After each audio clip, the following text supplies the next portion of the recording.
Buddy, put that thing back in its holster. We haven't gone anywhere. I don't understand. Check out the MichaelDukesShow.com for information on how to get access to the podcast. The Michael Dukes Show. I have 2 guns, one for each of you. Firearms Friday. As Thomas Jefferson stated, it is the right and duty of the people to be at all times armed. Say hello to my little friend. I say that the Second Amendment is, in order of importance, the First Amendment. The right to keep and bear arms is the one right that allows rights to exist at all. The Michael Dukes Show. The right to keep and bear arms shall not be infringed. Firearms From my cold, dead hands. Friday. This is my rifle, this is my gun, this is for fighting, this is for fun. Firearms Friday. Firearms Friday. Hello. Welcome to the welcome to the Michael Dukes Show. Common sense, liberty-based, free-thinking radio, and Friday means that it is gun radio. Today we are talking about issues of the Second Amendment, and it's a good day to be alive right now. I got to tell you, for all the stuff that's going on, it is. There's some crazy stuff going on out there. I mean, just some crazy, just bat stuff crazy. That's all I can say as I look at some of the things that have unfolded over the last week. And I try not to pay too close of attention to some of the firearm stories throughout the week, because otherwise I'll be tempted to talk about them during the week. And so Thursday evening, afternoon, this morning, I always kind of update myself on all the stuff that's happened throughout the week and some of the stuff that is just crazy, man. There is some I got to tell you, it's really bad when even CNN is on my side. I mean, it's even when CNN is on my side and we agree on something, it's just crazy. So it's it's very interesting. But today on the program, we've got a full hour here in hour one of just discussions, commentary, maybe some Q&A, opening up the phone lines and talking with you guys. That's all happening here in hour one. In hour two, we'll be joined by Top Shot Chris Cheng, who will be joining us and talking a lot about Governor Gavin Newsom's constitutional amendment proposal, where he wants to repeal the Second Amendment, or so heavily modify it that it would be might as well be a repeal of the Second Amendment. Now that's going nowhere, but Chris has been on vacation. He was out of the country for a couple weeks, so he couldn't join us earlier in the month when this news first broke. And he sent me a message. He's like, "I'm just so agitated that I can't talk about this right now." So we're going to give him a chance to vent a little bit about that and what's happened. We'll also talk to him about the Hunter Biden plea deal and more. This stuff is, man, there's just it's wackadoodle, man. It's when you've got, let me just say, when you've got sitting senators that stand up in front of on the floor of the Senate, and they start spouting just some absolute nonsense. I mean, I can't even call it nonsense. I can't even call it nonsense. It is literally full on lies. It's just BS. It's just full on lies. And yet they do it with a straight face. They look in the camera, they look you in the eye, and they do it time and time and time again. Now, when the president does it, I don't know if people feel like it's endearing, like he's a doddering old grandfather, like his comment about how by putting an arm brace on a pistol, you increase the caliber of the bullet that's fired. I mean, that's a magic trick. That is a magic trick, right? I mean, this whole thing is, but this is what's going on time and time and time again. They get up there and they say things that are just so factually untrue. And so at some point you're wondering, well, maybe they just don't know. I mean, again, one of my favorite interactions with a Congress critter is back when Tucker Carlson was kind of part of the mainstream media. This is years ago. And I think it was on when he was on CNBC or someplace, and he interviewed Carolyn McCarthy, who was one of the main authors of the original assault weapons ban. And when he started questioning her about certain things, and to me, in that instant, it became very obvious that you had a bunch of senators and congresspeople who were writing laws about something that they knew nothing about and hadn't taken the time to educate themselves about it or bring anybody else on board that had educated themselves about it. That's probably still one of my favorite exchanges in the public eye about the ludicrousness of, for example, in this case, the assault weapons ban. This right here is gold. In February, you introduced the Assault Weapons Ban and Law Enforcement Protection Act of 2007. It would regulate semi-automatic assault weapons, including weapons that have pistol grips, a forward grip, and something called a barrel shroud. Weapons with a barrel shroud would be regulated. What's a barrel shroud, and why should we regulate it? I think the more important thing is that it also would have had banned the large capacity clips that Colin Ferguson had used, and also the killer. Okay. But I read the legislation. I'm sorry, I read the legislation and it said that it would regulate barrel shrouds. What's a barrel shroud, and why should we regulate that? The guns that were chosen back in those days were basically the guns that most gangs and criminals were using to kill our police officers. False. I'm not saying it was the best bill, but that was the best bill they could get out at that particular time. I actually don't know what a barrel shroud is. I believe it's a shoulder thing that goes up. I believe it's the shoulder thing. I really don't know what it is. I believe it's the shoulder thing that goes up. And her false statement again that these are the weapons that are mostly used by gangs. They use handguns, are the most prolifically used in crimes. The handgun is the most prolifically used firearm out there.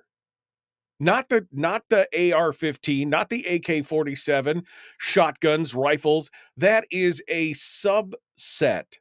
I don't have the latest UCR Uniform Crime Reporting statistics here in front of me for 2022, but for 2021, 15,000 people and change were murdered, right? Of those, 11,000 were killed with handguns. You want to know how many were murdered with rifles? Black rifles. I can't even tell you how many with black rifles because it's such an infinitesimal number. They don't even break it out. They just have a category for rifles, all rifles, from a squirrel rifle to a big bore hunting rifle to an AR-15. 369 people were killed. Out of the 12,000 and change people that were murdered, 369 of them were murdered with a rifle. All rifles, not just black rifle. But she's going to sit up there and tell you time, and you see this all the time, weapons of war on the street. This is the choice of criminals. Blah, blah, blah. And again, it is not the case. So at one point, I just thought, well, these guys are just lazy and they're just advocating their responsibility over to ATF and they don't really know what they're talking about. And they get, somebody says, this is the bill we should vote for. So they all vote for it. But I'm getting to the point now to where it's like, I'm starting to believe that it is intentional deception. On every you cannot continue to espouse things that are factually inaccurate, have been proven factually inaccurate, and just continue to pump those out like they're the truth. And it just goes on and on and on. It happens every freaking day. On the floor of the Senate, they rejected a resolution to try and repeal the ATF pistol brace move. It was a 49-50 vote. That's how close it was. Opponents of the new rule pointed out that despite Biden's bizarre assertion that stabilizing braces somehow increase the caliber of the bullet fired, that they basically said that this is a backdoor attempt at establishing a gun registry that could ensnare millions of lawful gun owners. By the way, again, looking at the numbers of how many people actually registered, about 250,000 people registered their pistol braced, what are now being called short barreled rifles. Pistols with arm braces are now being called short barrel rifles. About 250,000 people, just over 250,000 people registered. That's how many registrations they took in. By estimates, now I've seen the 40 million estimate. I think it's overblown. But by other estimates, there are somewhere between 9 and 15 million pistol braces in this country. That is a non-compliance. That is a civil disobedience act that we have not seen in years. I mean, we saw the New York Safe Act. We saw the Connecticut assault weapons ban. We saw those be treated by the public with disdain. I mean, less than I think it's 4% in the Connecticut one. It's like 3 or 4% in the new. These are all single digit compliance rates with the number of firearms that they actually know are in the state through records of sales and everything else. And they're still not out there enforcing it, because at one point, one of the state troopers got in front of the legislature and said, if you want to go door to door, you can do it. Essentially, that's what he said. Because you're nuts. If you think we're going to go door to door and tell people to turn over their guns, you are nuts. They're reaching the point of ridiculousness, but they continued to do it from the floor of the Senate. It is, and we're going to get into this here in a minute. But this all comes from the top down. You know, the Muppet, Uncle Joe the Muppet, he goes out there and says some of the craziest things, continues to repeat them. He's still repeating some of the same arguments that he made a year and a half ago that has been debunked by outlets across the country. He continues to use them as if they are just the honest to God truth. And at this point, I don't think they care. It's not about the truth. It's not about being wrong. It's not about being a doddering old man. I mean, did you hear the president the other day? I mean, he finished a speech up with some vaguely wandering, is there weather? I can stay for photos, but I'm going to be over here. I mean, it's this weird thing. And then he finishes the whole speech up with, all right, God save the Queen, man. What? What? I mean, not God bless America, but all right, God save the Queen, man. This guy is out. And then he had what, the Indian Prime Minister in his office. Did you see that video?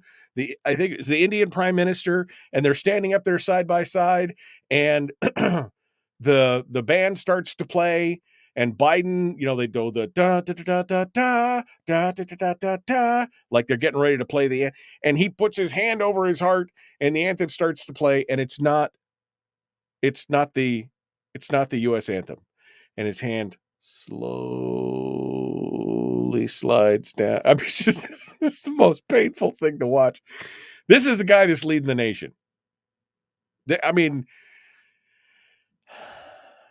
and he continues to just go on and on and on about this stuff. And we're going to talk about that here in just a moment. But first, we'll pay some bills.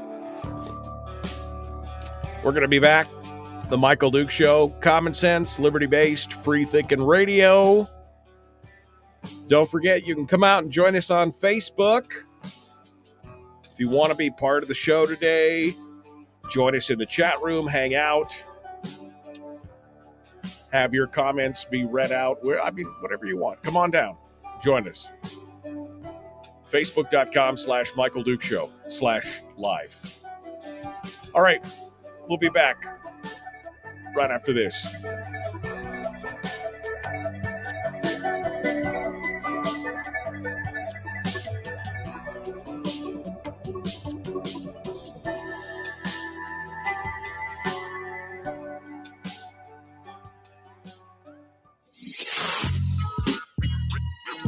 is that?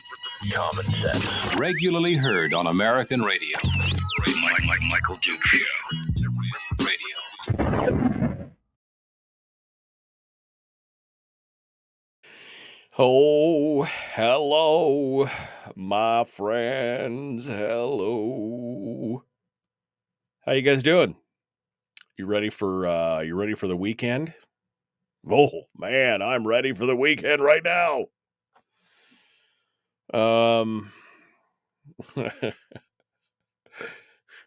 Good morning, gang, fellow miscreants and rabble rousers. Am I being detained?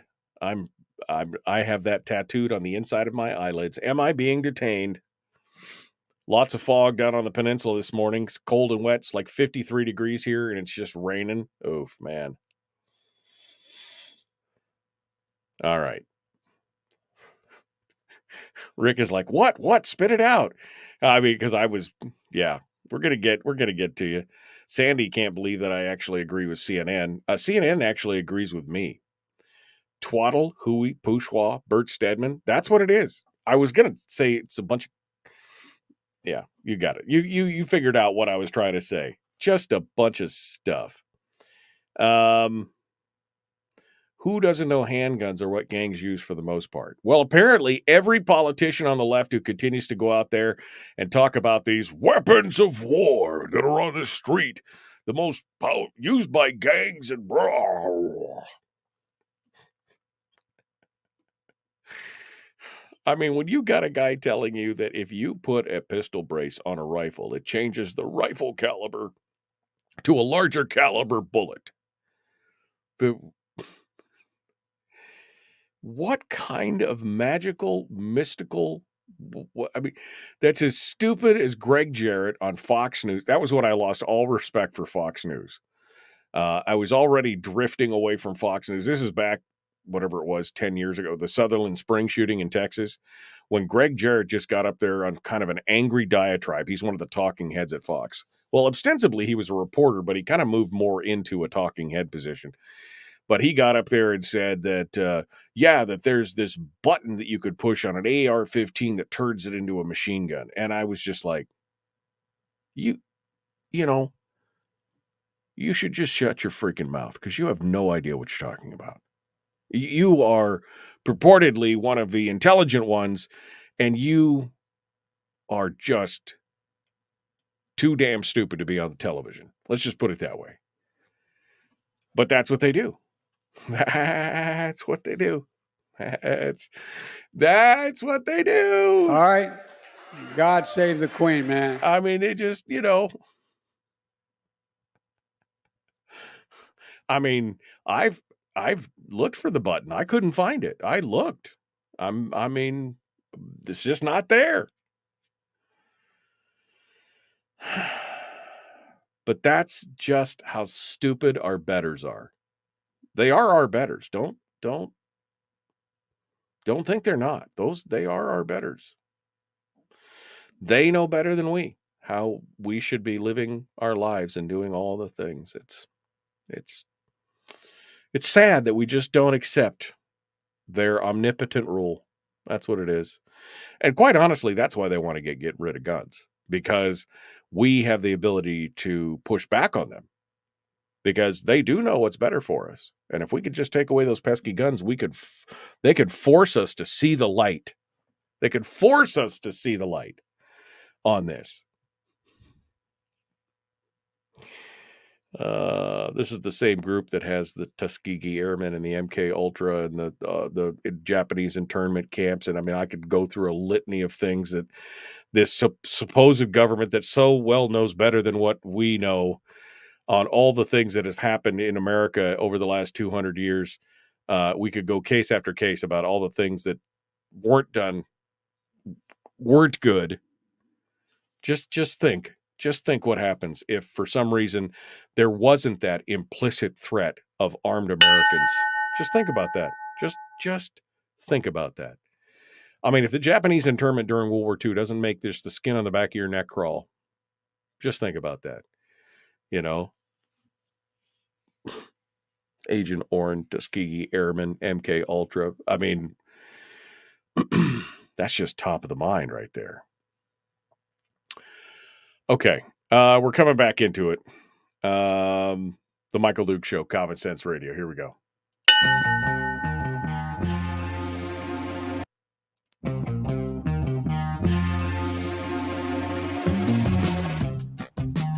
What the hell is an assault weapon? Does that mean that if we hurt your feelings, you should consider the Michael Dukes Show assault radio?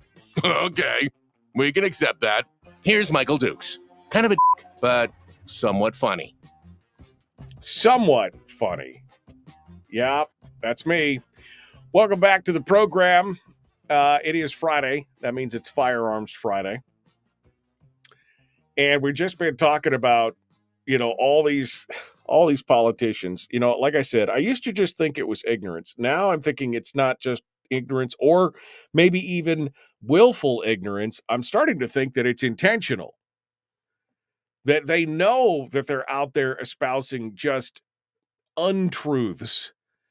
Whether it was the president basically saying that, that putting a pistol grip, putting an arm brace onto a pistol would increase the caliber or whatever. These guys are actively out there trying to rewrite our own history, trying to rewrite the truth and rewrite the facts. So Biden's remarks that were in a California fundraiser. Now, apparently, I haven't been able to find any video of these remarks because I really wanted to pull the video and then get the audio clips off of it so that they could be played in his own words. But I couldn't find it. The White House actually put out a copy of the statement and the presser from this. But the president said things like this. I'm going to read them for you because I don't have them in his words, but this is the press release from the White House. Here's what he said in this fundraiser. And the fact that the NRA has such overwhelming power, the NRA is the only outfit in the nation that we cannot sue as an institution. They got this day before this. I became president. They passed legislation saying you can't sue them. Imagine had that been the case with tobacco companies. How many people would be dead today if we weren't able to rein in tobacco companies in the use of tobacco? Well, it's that way now. We can't. What? Excuse me. What? You can't sue the NRA. Somebody better tell Letitia James, the Attorney General of New York, who is in the middle of suing the NRA. That is just the Now, maybe he could just blame it on his senility. Maybe he's talking about the PLCAA, which is the Protection of Lawful Commerce and Arms Act, which was passed by Congress and voted for by pretty much everybody, including Hillary Clinton. Right? While she was senator. Maybe they were talking about that. That was passed back in 2005. But even the PCLAA allows for liability lawsuits against gun makers. It just gives them some blanket protections over the harmful tort actions of people trying to blame the gun manufacturers on the actions of criminals down at the lowest level. But again, maybe we're stretching. Maybe he does believe the NRA can't be sued. Then he goes on to talk about how, and by the way, one of the reasons why the AR-15 is so strongly supported by so many folks in that industry, number one, it's the cheapest weapon to make, and it's the highest profit motive they have for any weapon that's made. It makes more money to sell an AR than any other weapon you could buy. Okay. What? What? First of all, simply from a standpoint of manufacturing and precision and the amount of machining and everything, it may be a higher value, maybe a higher profit margin item in the end because of the modularity and other things that you can do for it. But it's cheaper to make an AR than it is to make a pistol? How is that? What? But he just spouts it off. And he goes on. And so we have to change. There's a lot of things we could change because the American people, by and large, agree you don't need a weapon of war. Well, you know what? Then that pretty much eliminates about 85% of all firearms out there, because 85% of firearms out there derive their design and origin from being weapons of war. No more of that lever action Winchester. That's a weapon of war. No more of that old Webley revolver. That's a weapon of war. No more of your Remington 700 hunting rifle. That's a weapon of war. They've all been used in war. I'm a Second Amendment guy, he says. Of course he is. Of course he is. I taught it for 4 years, 6 years in law school. Oh, Jesus. Save us all. Please, Lord, come to us right now and just honk the horn and toot us up, because this guy, the stick a shotgun out the by him, give 2 barrels into the air, that guy taught the Second Amendment for 4 to 6 years in law school. Anyway, I taught it in law school, and guess what? It doesn't say that you can own any weapon you want. It says there are certain weapons that you just can't own. Let's see.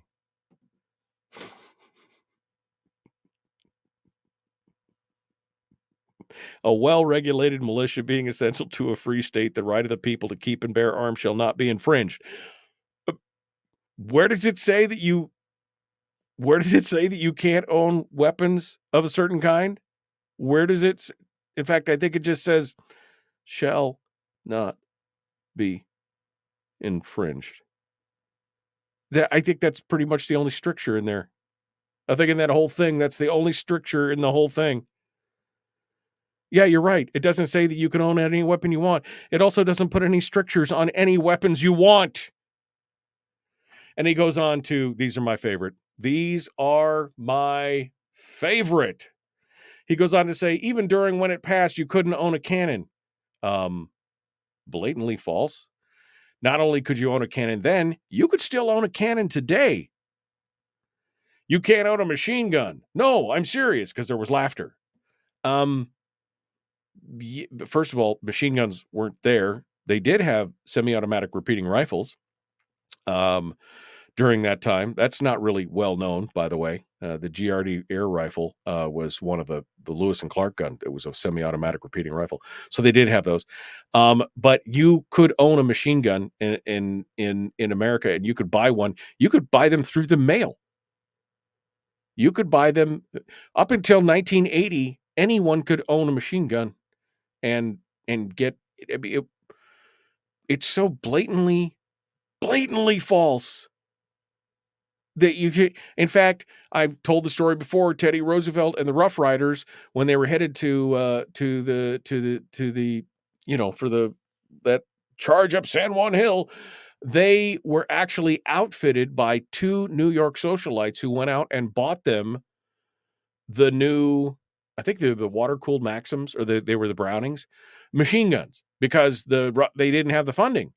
They didn't have and so 2 socialites, millionaire socialites or whatever, went out and bought them and gave them to Teddy Roosevelt and the Light Brigade. They were being... Anyway, he goes on to say, so what's the deal with the idea that it's an absolute? I love those guys that say the Second Amendment is, the tree of liberty is water with the blood of patriots. Well, if you want to do that, you want to work against the government, you need an F-16. You need something other than an AR-15 anyway.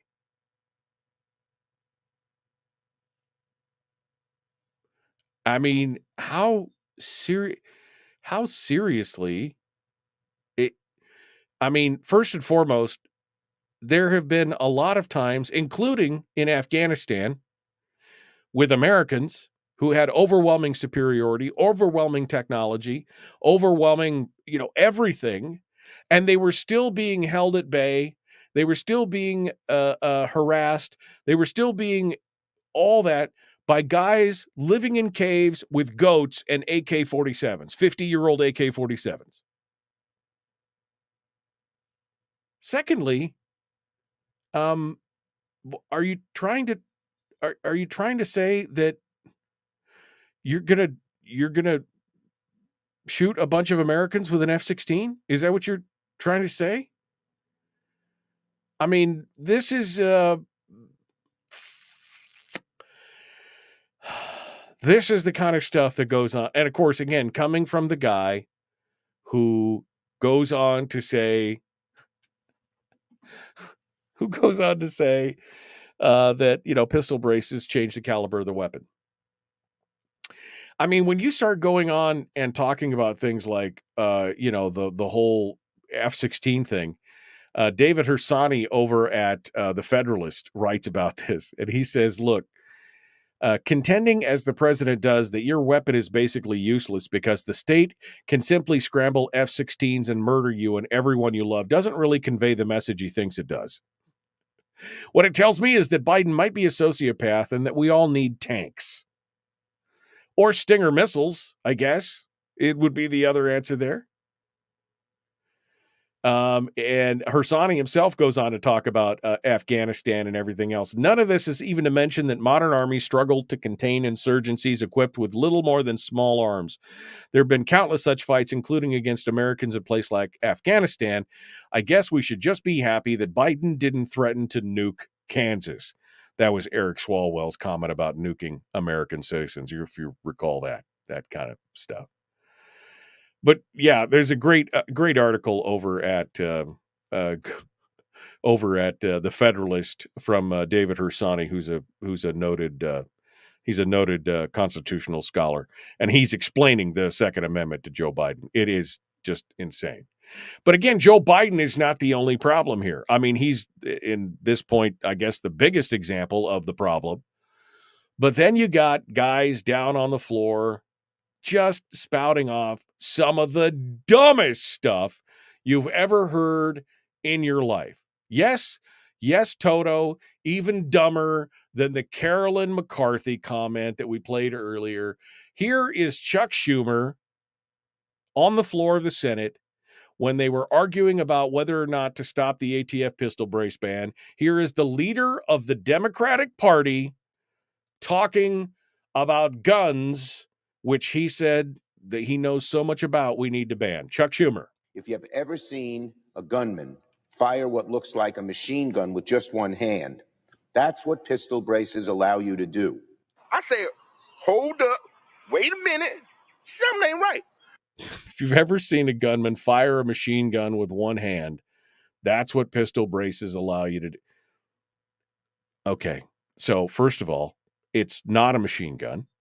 Second of all, it's a pistol. You should be able to fire a pistol with one hand.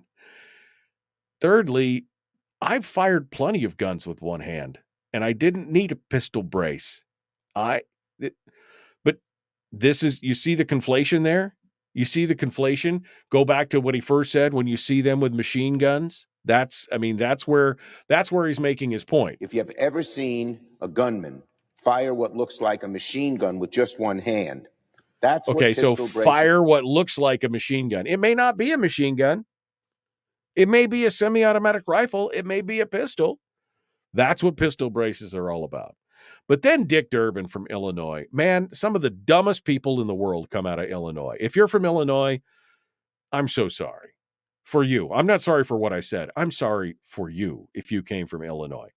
Because then Dick Durbin gets up there and again proceeds to lay out the what of the what.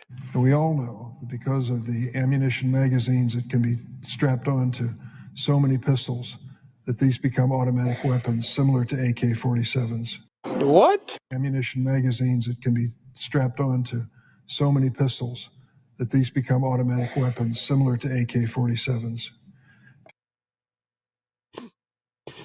What you just said is one of the most insanely idiotic things I have ever heard. At no point in your rambling, incoherent response were you even close to anything that could be considered a rational thought. Everyone in this room is now dumber for having listened to it. God have mercy on your soul. Because of these magazines, these clips that you can strap onto the gun, it becomes an AK-47. What? These, my friends, are the leaders of our country. The freest nation on the face of the earth, and this is our leadership. We are doomed. Doomed with that. I mean, really? That is the wow. That is it. Oh, one more time. And we all know that because of the ammunition magazines that can be strapped onto so many pistols, that these become automatic weapons similar to AK-47s. What? Ammunition magazines that can be strapped onto so many pistols that these become automatic weapons similar to AK-47s.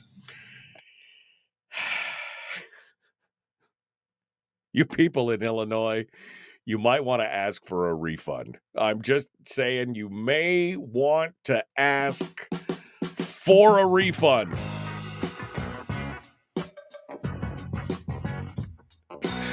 I can't even today, man. I cannot even. All right, I'm going to open up the phone lines. We got one more segment before the end of the hour. I got some other stories we can talk about, but this is just, I am just agog about what's happening right now. The Michael Duke Show, common sense, liberty-based, free thinking radio.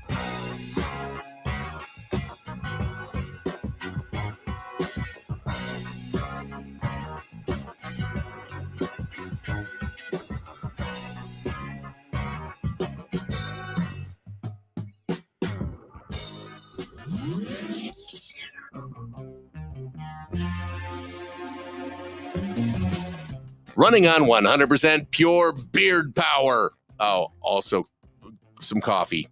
We dip our beard in coffee. Ha, nice beard. The Michael Duke Show.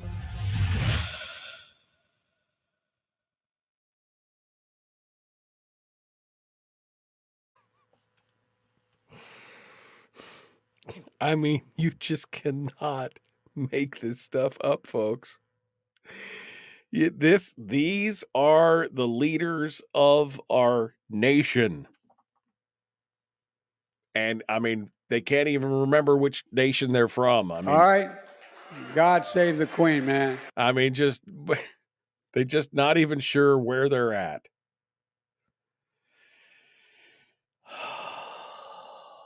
My Lord. Sharp as a marble, that Durbin is. Yeah. Yeah, nope, that's pretty much it. Durbin knows a lot about strap-ons, says Jim. I couldn't say that. Oh, man. Okay. Oh, and Donna points out that Biden didn't actually teach law school. He made a few public appearances at the law school. But, I mean, that means he's teaching, right? I mean, he must be teaching something from the stage. I mean, he's not a professor. It's just, you know. Oh. This is just, how do people do it? How do they do it? How do they look you in the eye? How do they look in the camera lens and with such conviction tell you an outright falsehood? That, I mean, I have the hardest time in the world trying to figure that out. I would have a difficult time trying to hold a straight face while I'm doing that and say it with such conviction. Such conviction. I just don't know how do you do that? Is it that you have a belief in your own moral superiority? Is that what does it? You have a belief in your own moral superiority and everything's okay? I just can't fathom it. Right, Natasha? I just can't fathom it. All right, let me get the phone lines pulled together here. I didn't start the phone lines earlier, so let's do that now. Oh, we got somebody on hold already. Okay, so now we're connected. Phone lines are connected. They're connected. Now everybody's on hold, and phone lines are able to hear the show. Yeah, while they're still going on. All right, so we're ready to jump into this. We're going to get their name here in just a minute.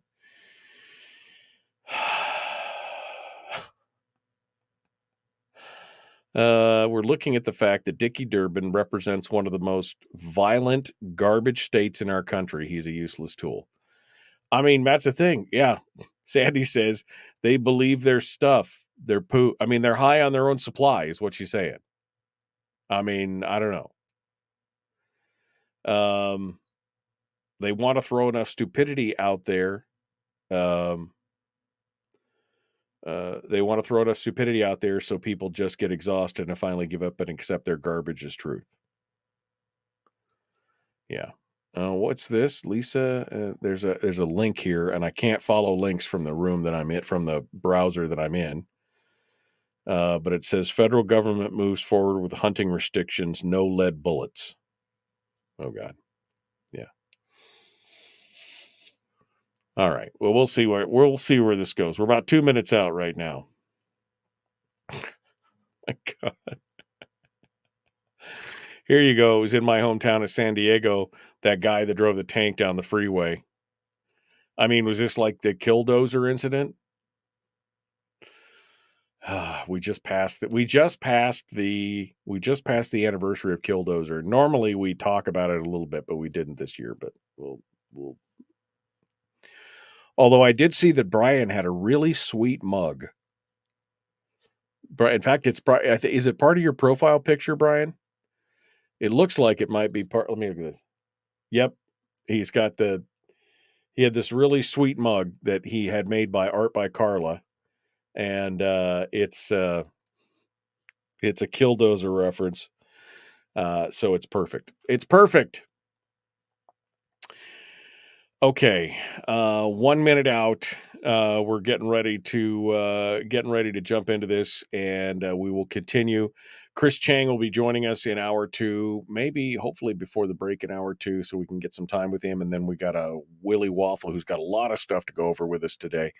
So we're gonna probably go to Willie a little early this morning. That just sounded wrong. I'm gonna go to Willie a little early this morning. That's what I said. All right. You guys ready to go? Oh, I got to get the name. Who is this? Good morning. Who is this? Where are you calling from? Morning, Michael. This is Larry calling from North Pole, Fairbanks area. Okay, hold on, Larry. I'm going to be right back to you. Don't go anywhere. We're going to jump back in. The Michael Duke Show. Common sense, liberty-based, free-thinking radio. Like and share, like and follow, do all the things. Let's get to it. Here we go.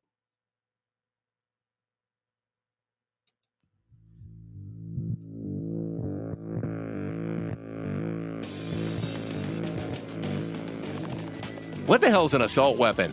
You know, if we could just figure out how to get all of the murder guns and the attack guns and not keep selling those to people and just sell protection guns, I think that would be great and solve a lot of problems. Does this mean that if we hurt your feelings, you'd consider the Michael Dukes Show assault radio? Okay, we can live with that. Here's Michael Dukes. Yep. That's right. Only protection guns around here. That's all we do. Let's jump into it. We're ready to go to the phones. Phone lines are now open at 907-433-3150. 907-433-3150. Larry's on the phone from North Pole. Let's see what Larry has to say this morning. What's on your mind, sir? Morning, Michael. I got me one of those Remington V3s for home protection. Nice little shotgun. Remington V3. That's Remington V3. That's one of the ones that's the firearm, right? It's not technically a shotgun. It's a firearm, right? The V3. That's the short, little, stubby one. Yeah, semi-auto. Yeah, those are nice. It's like the Shockwave, Mossberg Shockwave. I have been thinking about one of those here for a while, and eventually I'll probably get around to getting one. But yeah, those are pretty nifty. Yep, I went with it over the Shockwave because the Shockwave's pump action, and after that head-on car crash I was in, my shoulder's not up to, and my arm's not up to pumping the shotgun very good. So I went to semi-auto. Semi-auto is always more fun. Yeah, I was over at Frontiers the other day, and they've remodeled their gun section. It looked pretty nice. They did a they did a redo. Anyway, they did a redo in there. Yeah, they did a little redo in there, and they got more long guns on the wall now. Yeah, but they didn't have the shotgun I was looking for.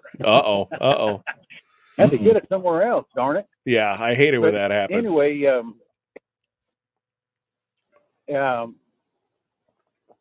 tomorrow and Sunday, they're having the gun show up here at Shoppers Forum again. 10 till 5 on Saturday, and then 11 till 5 on Sunday for general public. And it's being put on by the Alaska Gun Collectors again. But maybe some more people out there can hear this and go exercise their Second Amendment rights. You bet. You bet. All right, Larry. Shoppers Forum tomorrow, 10 to 5 Saturday, 11 to 5 on Sunday. Correct. All right. Well, thank you, Larry. And you guys have a good one. Keep your powder dry. I appreciate it. Thank you, Larry. Appreciate you calling in and joining us this morning. All right. All right. Let's continue on here with the phone calls. Good morning. Who's this? Where are you calling from? Hey, Mike, it's Fred. How you been? Hey, Fred, what's happening, my friend? Fred, all the way down in beautiful Rhode Island. What's going on in your world? Well, I see you finally coming around to the point of view that I've been spouting about for a while. It's above and beyond, just stupidity. I think it's a deliberate attempt to circumvent the Second Amendment deliberately, and a deliberate act to undermine the Constitution and Bill of Rights. Right. Well, I think it's high time that should be definitely scrutinized and looked at very closely, because there's a lot of nonsense going on that no one has any real explanations for. Well, like I've said, I mean, at first I thought it was just ignorance. Then I thought maybe it was just willful ignorance. Now I think it's intentional. They're all in it together, and they're all doing it on purpose at this point. Absolutely. And you see what they did the other day with I'm trying to think of what they were talking about. But then the entire Democratic caucus got up and was cheering about something that was, that they were in opposition about. And, that just tells you that, that this is a lockstep, definitely a lockstep means and application to undermine, the values of what this country is, And I think it's time to seriously consider recall on a lot of these things. They can have an elections to put them in. We can have recall to take them out. And I think it's way high time, that we started seriously considering recall elections. Even if they don't get it, they'll put the fear of God into them that, yeah, we're coming after you, and you keep up doing what you're doing, we're going to take you out. We're going to get you out of office. I got to tell you, recall is a lot harder than actually putting in the right person in the first place. But of course, with all the power of the incumbency and the parties behind him, it's hard to do that. I mean, you're right. We got to keep fighting it. But, I don't know, Fred. It's just, and most Americans are not engaged. Most Americans are not as engaged as the people who listen to this show. I mean, this show is like the super voters, right? I mean, it's the 2 or 3% that are actually paying attention to what's going on in the world. The rest of the people are worried about 2 hots and a cot. They're worried about when their next, television show comes on, or when their next meal's coming. They're not really paying attention to this. So you and I could say this is the right thing to do, but it makes it real hard to get other people involved in that way. Well, you're absolutely right. But the thing is, though, it kind of spreads. Freedom. The gesture of freedom spreads. And it, sooner or later, the 2 hots and a cot people are going to realize it's them too. Yeah, they're involved. Everybody's involved. Yeah. If you like the system of government, of what this country was founded on, then you got to see. politics is not a spectator game. It really is. No, it is not. You definitely have to become a player. Yeah, it is not a spectator sport. That was the whole thing in the beginning, which actually began in Rhode Island, by the way. I don't know if you're aware of ever heard of the Gaspee, the British ship Gaspee that was burned off the coast of Rhode Island in 1772 prior to the Tea Party. Yep. It actually began in Rhode Island.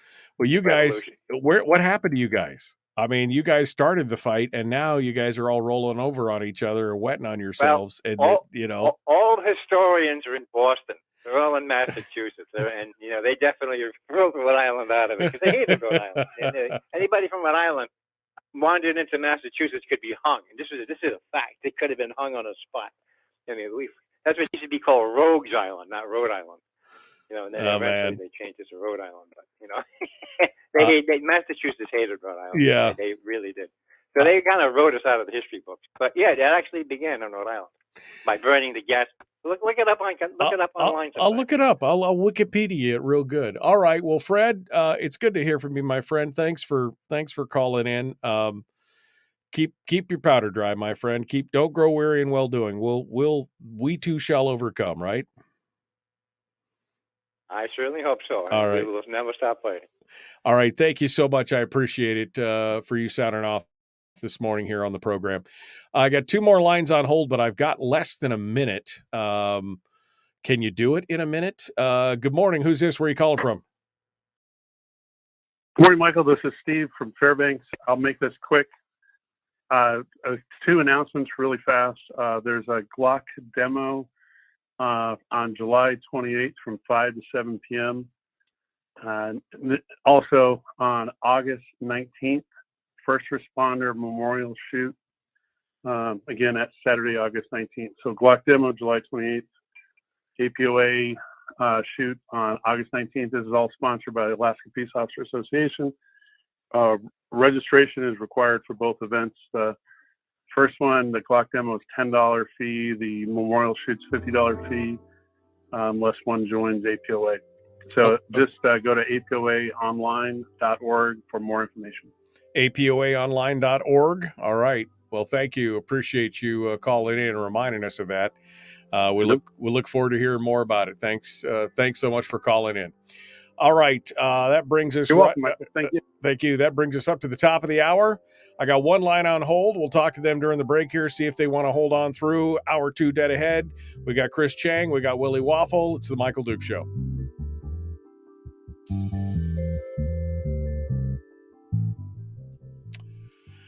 Okay.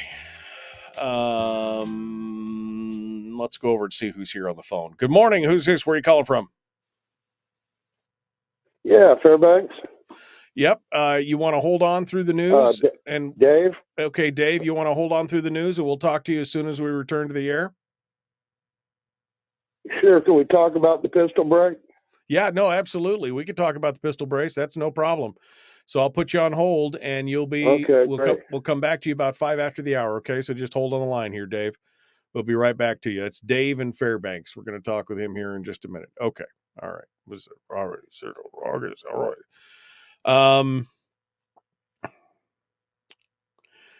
I'm sorry here. I'm looking to see what our troll in chief has got to say here.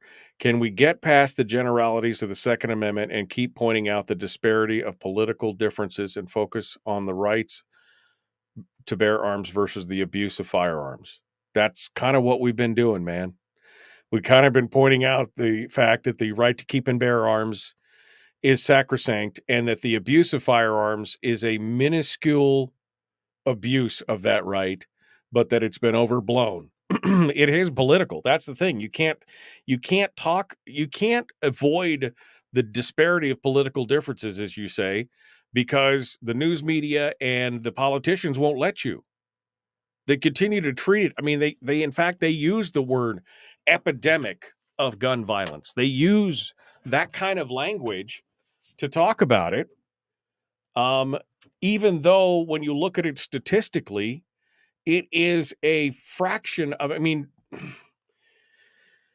15,000 murders in a country of 330 million people. Every one of those is a tragedy. I don't want to try and belittle that, but you're talking, that is that is a fraction of a percent. More people are killed by medical malpractice. More people, more people are killed on the highway. More people are, you could just name a dozen different things that are not making the headlines every day, but gun violence does. That's it. And the generalities of the Second Amendment, I mean, what more is there other than the verbiage, the plain language of the Second Amendment? That's the problem.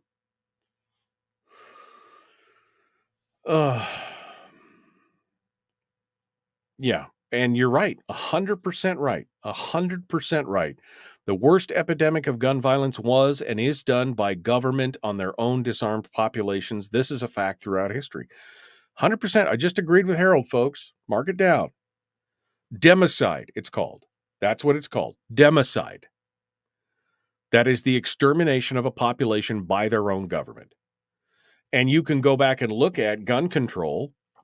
It is the gateway to tyranny. Aaron Zellman from JPFO, which was the former organization Jews for the Preservation of Firearms Ownership. I mean, he wrote several books about this. That is the gateway to tyranny. I mean, whether it's the Christians in the Turk and Ottoman Empire, whether it's the Pol Pot's regime, whether it was the Nazis disarming, he went through case after case where they saw that the registration led to confiscation and the confiscation led to genocide. And genocide, democidal genocide by the governments. The largest cases of democide by communist governments, both the Russian and the Chinese. I mean, there's just point after point after point. You could see that all of that leads to tyranny and genocide. It's, anyway. Okay. Stalin's purge, yeah. I mean, the Maoist purges, Stalin's purge, the grain, the whole grain thing, and millions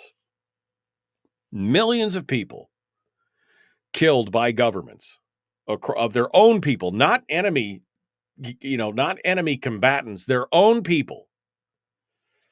The biggest threat to people and societies are government.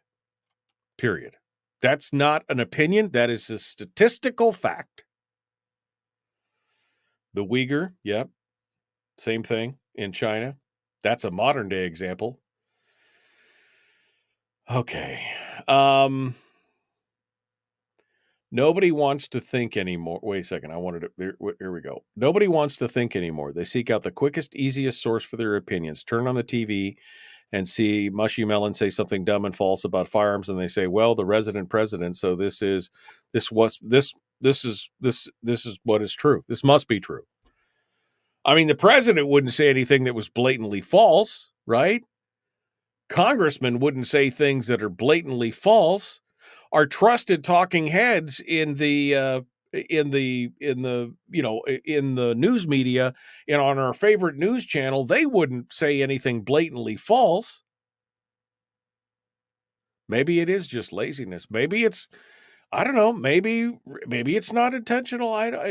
But I am coming to firmly believe that it's no longer just ignorance or willful ignorance. It is on purpose. They're doing it on purpose. And they're in it together, pushing some kind of agenda. That I can't see it from any other angle at this point, especially when it's been factually debunked. And we're going to talk about that here in a minute. It's astonishing. All right. We're coming up on it. Hour 2 is right now. We've got Dave on the phone in Fairbanks. We're going to continue with him here as we get started. The Michael Dukes Show, Common Sense Radio. Here we go.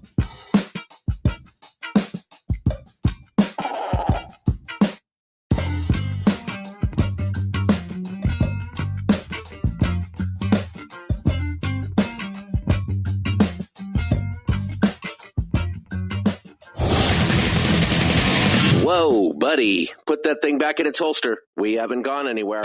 I don't understand. Check out the MichaelDukesShow.com for information on how to get access to the podcast. The Michael Dukes Show.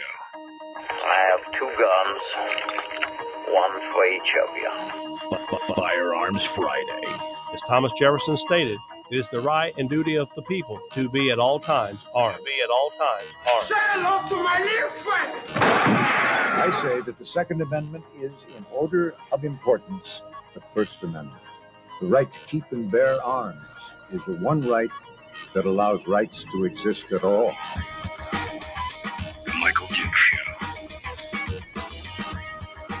The right to keep and bear arms shall not be infringed.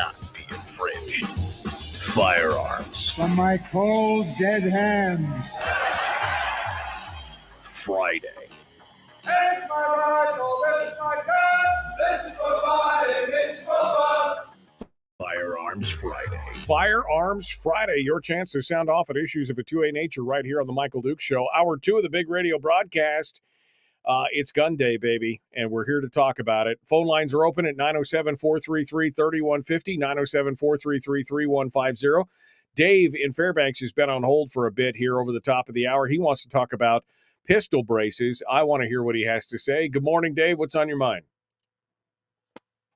Hello, Michael. Hey, I have a arm brace, but I had to take it off. But can I retrofit a roll of toilet paper in there and put a couple of sheetrock screws in there and use it as a shoulder stock? To expand it, you mean, to make it longer, to make it whatever? I mean, you'd still have. You know what I'm saying? Yeah. I took the Velcro off of it, and so it's no longer a arm brace. But can I retrofit and make a shoulder stock out of that? The easiest solution to that, Dave, is you have to put a 16-inch barrel on your pistol.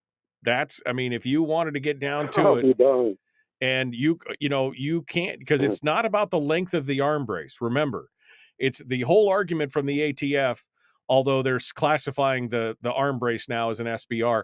The whole point of the ATF thing is that if you took your pistol and instead put a 16-inch barrel on it, it's now technically a rifle.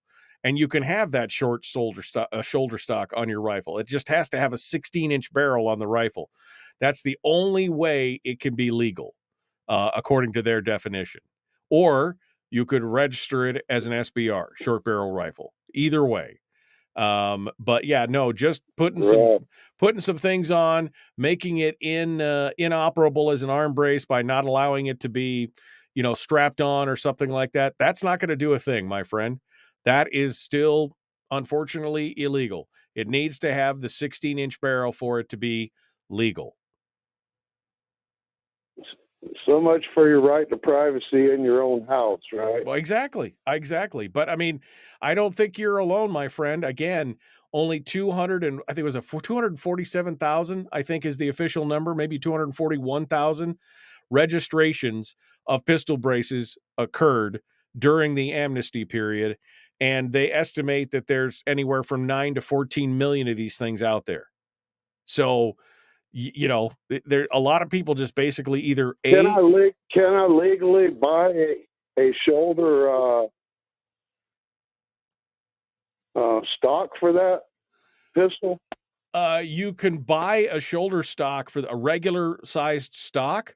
Unfortunately, you would still have to register it as a short barreled rifle.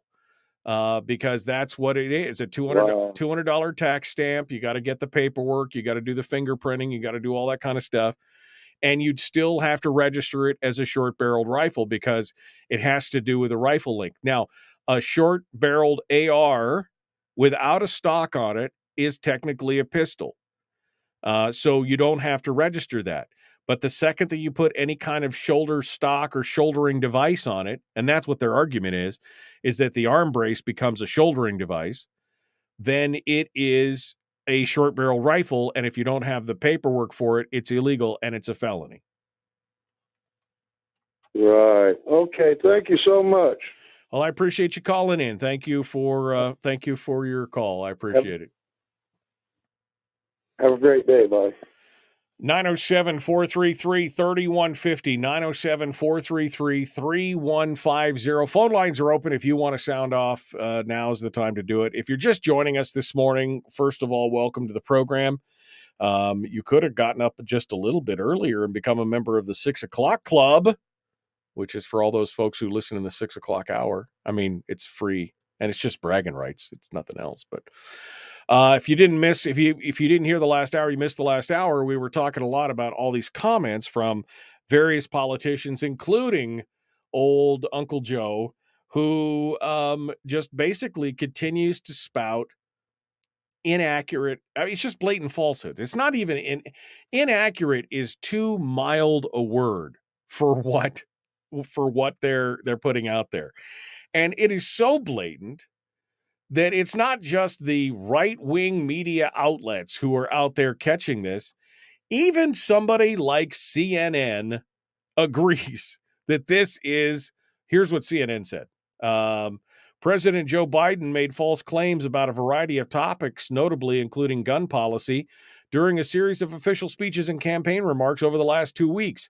He made at least 5 false claims related to guns, a subject to which he has repeatedly been inaccurate during his presidency. I mean, I would say lying, not inaccurate. He also made false claims about the extent of his support for environmental groups. He used incorrect figures about the population of Africa, his own travel history, and how much renewable energy Texas uses. And they go on to talk about his fact check. Bo Biden and red flag laws. In a Friday speech at the National Safer Community Summit in Connecticut, Biden spoke of how gun control law that he signed in 2022 has federal funding for states to expand the use of gun control tools like red flag laws, which allow the courts to temporarily seize the guns of people who are deemed to be dangerous to themselves or others. After mentioning the red flag laws, he invoked his late son, Bo Biden, who served as Attorney General of Delaware, and said, as my son was the first to enforce when he was Attorney General, but that claim is false because Delaware did not have a red flag law when Bo Biden was state Attorney General. The legislation that created the program was named the Bo Biden Gun Violence Prevention Act, but it was passed in 2018, 3 years after Bo died of brain cancer. In the same speech, the president spoke confusingly on his administration's efforts to make it more difficult for Americans to pursue and purchase stabilizing braces. Put a pistol brace on it, and it turns it into a gun, said Biden. What? It was a gun to be... Put a pistol brace on it, it turns it into a gun, says Biden. Makes them where you have a higher caliber weapon, a higher caliber bullet coming out of that gun, and essentially turning it into a short barrel rifle, which has been a weapon of choice of a number of mass shooters. The facts say that the stabilizing brace turns a pistol into a gun, increases the caliber of the gun, are both false. The pistol obviously is already a gun. Pistol brace does not have any effect on the caliber of ammunition that fires from a gun, or anything about the basic function of the gun itself, writes Stephen Gutowski, who writes for CNN. Biden's assertion that the addition of a stabilizing brace can essentially turn a pistol into a short barrel rifle is subjective. That's the same argument that the ATF is making, and that regulatory effort is being challenged by the courts. He repeated that it just goes on. This is CNN. This is not Fox News. This is not World News Daily or whatever. This is CNN. Repeating a claim he made in 2022 in the State of the Union, he said at a campaign raiser in California that the only industry in America you can't sue is the gun manufacturers. This, as CNN and other fact checkers have previously noted, is a false claim. Gun manufacturers are not entirely exempt from being sued, nor are they the only industry with liability protections. Notably, there are significant liability protections for vaccine manufacturers, and at present for people and entities involved in making and distributing and administering countermeasures for COVID. He goes on to talk about the PLCAA. He then talks about the NRA. You know, the NRA is the only outfit in the nation that you can't sue. He's false. While gun manufacturers have liability protection, no law was ever passed to forbid a lawsuit against the NRA, and it has faced a variety of lawsuits in recent years. At the same fundraiser in California, Biden said he taught the Second Amendment in law school. And guess what? You don't have, it doesn't say you can't own any weapon you want. It says there are certain weapons that you just can't own. You can't own a machine gun. CNN, Biden's claim is false. The Second Amendment does not explicitly say whether people cannot own certain weapons, and the courts have not interpreted it to forbid machine guns. In fact, with some exceptions, people in more than 2/3 of states are allowed to buy and own fully automatic machine guns. Federal law imposes significant restrictions on machine gun purchases, yada, yada, yada. But he basically said, this is the whole thing. Talks about the boyfriend loop. This CNN is all over this. Like, no, this is still not right. This is things that he's been repeating for over a year. They don't even talk about the whole canon thing or, all this other stuff. This is it, folks. This is the nuttiest stuff that you'll ever hear, and they keep getting away from it. Finally, somebody like CNN is like, no, you can't do that. Anyway, it's interesting stuff, but this is the one thing that it irritates the hell out of me when these guys get up and say things that are so factually inaccurate to be actually laughable, that anybody with an ounce of common sense that knows nothing about guns should go, wait a second, putting an arm brace on a pistol changes the caliber? I mean, anybody with a shred of analytical wit should be like, what? But that's where we're at. This is the kind of stuff that's coming out of the mouths of the leaders of the free world. I mean, I just imagine that our enemies are just sniggering in their coffee every time the Muppet Uncle Joe gets up on stage. I just can't imagine. All right, we got more coming up. Chris Cheng, Top Shot Champion Season 4, should be joining us here on the other side. But we will continue with more. The Michael Duke Show. Common sense, liberty-based, free-thinking radio.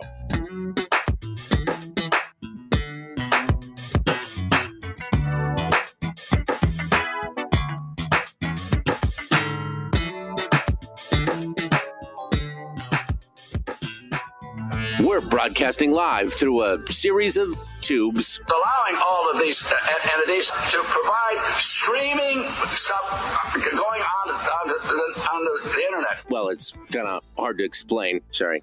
Streaming live every weekday morning on Facebook Live and MichaelDukesShow.com.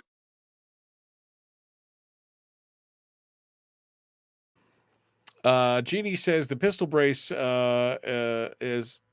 Oh, wait a second. Where was it? No, the arm brace rule has been temporarily stayed. Only if you're a member of certain organizations.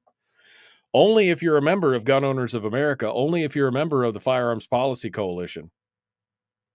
Right? So it's up against the world. Up against the world. That pistol brace is at the bottom of Cook Inlet, wink, wink. Oh, man.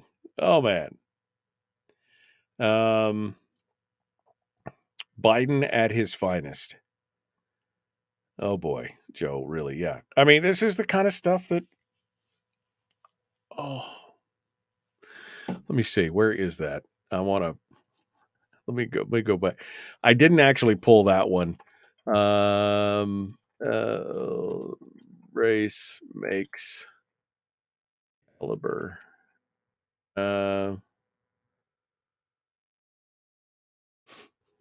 There we go. Here's the thing.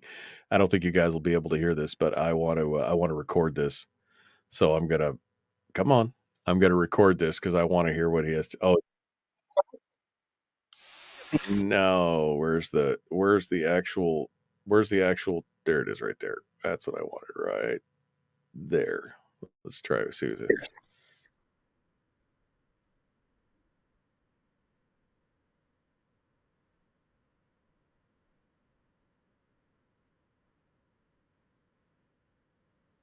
Yeah, I got to go actually find the.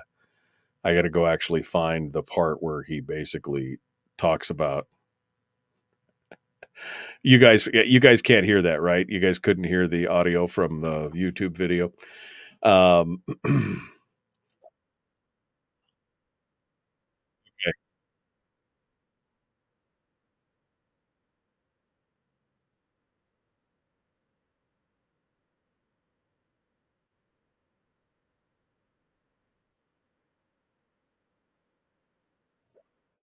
Okay. I just got the quote. So we'll have to play that here on the other side. Oh man, thank you for being patient with me there. I just wanted to get that because that is can I get let me go over here. Yeah, let me do this right here. Get that right there. That is the quote of the day. Can I copy that to do? I can right there. Does it?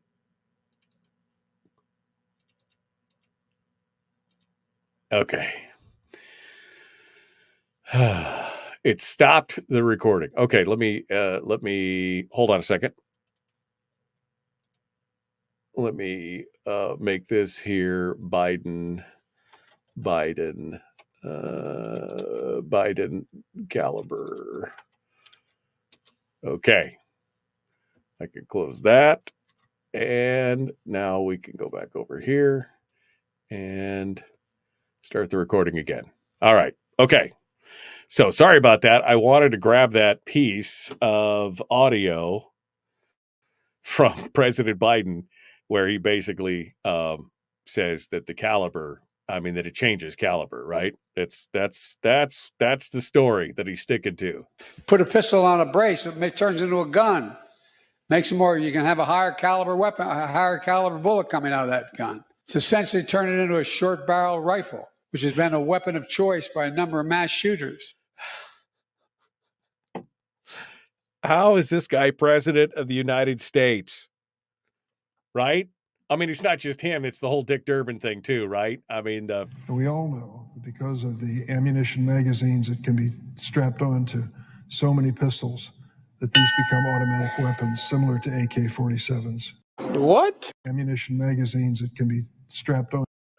What? I want some of those magazines that you could strap on and just turn them into automatic weapons. I think probably Chris Cheng wants a few of those as well. Chris, are those down at your local sporting goods store? Because I need to know. That sounds amazing. Product of the future is now. Yeah, exactly. All right, hold the line, Chris. We're jumping back into it. The Michael Duke Show, Common Sense Radio. Here we go.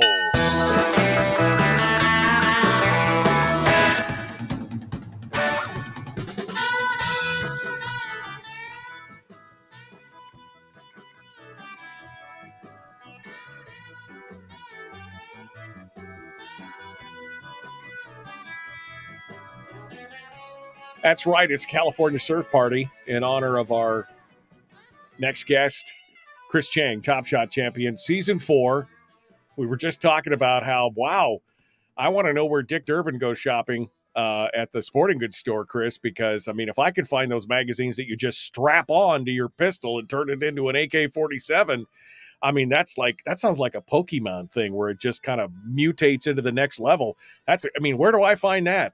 Everybody wants to wild. It's pretty wild. And the first thing I actually was thinking about was it almost sounded like these anti-gunners, they are using AI, using like Chat GPT to say, what is like the scariest thing that I can say about firearms, and then Chat GPT to sort of like mishmash all of these incorrect things that people think about firearms. Man, and we've been talking about it all morning. We've been talking about this stuff all morning. The president's comments, on the caliber, and for those of you, I've been talking about this all morning, and I apologize, Chris, but I've been talking about this all morning. I finally was able to find the actual quote. This is President Biden talking about pistol braces. Wait a second. This is what I meant was, let me actually turn it up so you can hear it. This is President Biden. Put a pistol on a brace, it turns into a gun. Makes it more, you can have a higher caliber weapon, a higher caliber bullet coming out of that gun. It's essentially turned it into a short barrel rifle, which is. Yeah, I mean, you put a pistol on a brace, it turns it into a gun. A pistol is a gun, and it turns it into it just magically transforms it. It's a unicorn, and it just becomes a. Chris, these are the leaders of the free world. The Dick Durbins and the Chuck Schumers and the Carolyn McCarthys and the Joe Bidens, these are the people that are the leaders of our country. And I used to think it was just ignorance. And then I thought maybe it was willful ignorance. And now I think, like you said, it's just on purpose. What's the scariest thing we can say? And we'll just keep repeating it over and over and over again. It's embarrassing. And, also the problem with this is, naturally, a lot of people, we look up to the leaders, right, that we elect.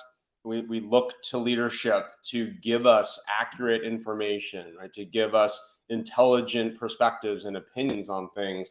And so, right, the president, Senator Durbin and all these other anti-gunners, right, they are sending these inaccurate messages, right, to the population. And of course, right, these ideas and false concepts are just going to get repeated over and over and over again by their followers. And so it just continues this cycle of misinformation. And look, right, like we are all on the same page in terms of wanting to reduce the amount of violence that we see in our country with guns, but we're only going to be able to find real solutions if we all can speak the truth, right? And look, obviously there's many different versions of the truth, per se, but like let's at least stay in the physical realm of truth, right? Yeah. Let's not bend the laws of physics.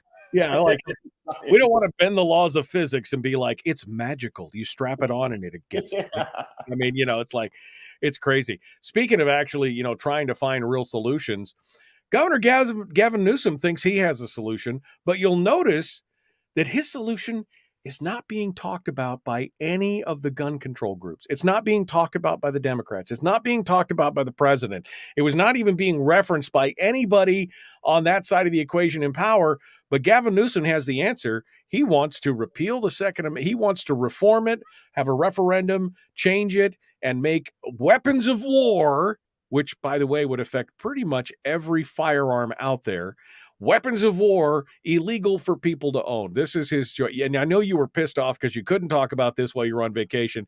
I wanted to give you a chance to rant away a little bit about Gavin Newsom's decision to take away all of our Second Amendment rights. Yeah, Governor Newsom, right, who's the governor of California where I live, his political ambitions are clearly laid out, right? He's trying to make this flamboyant PR move of this 28th Amendment proposal, right? Which, and the frustrating part is, he's saying, oh, it won't touch the Second Amendment, to keep Second Amendment in place.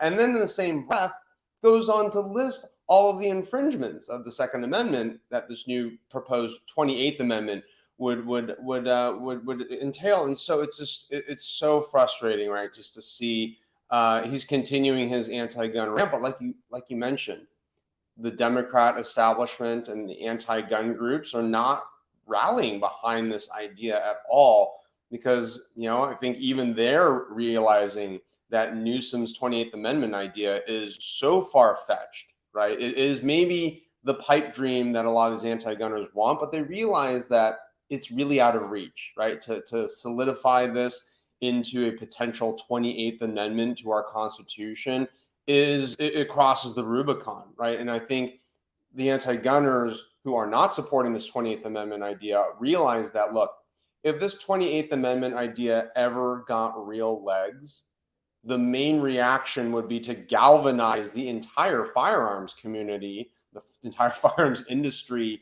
to fight this tooth and nail. So it's a stupid idea on an incredible number of fronts. It's Gavin Newsom's attempt at garnering national attention for himself because he clearly has presidential ambitions.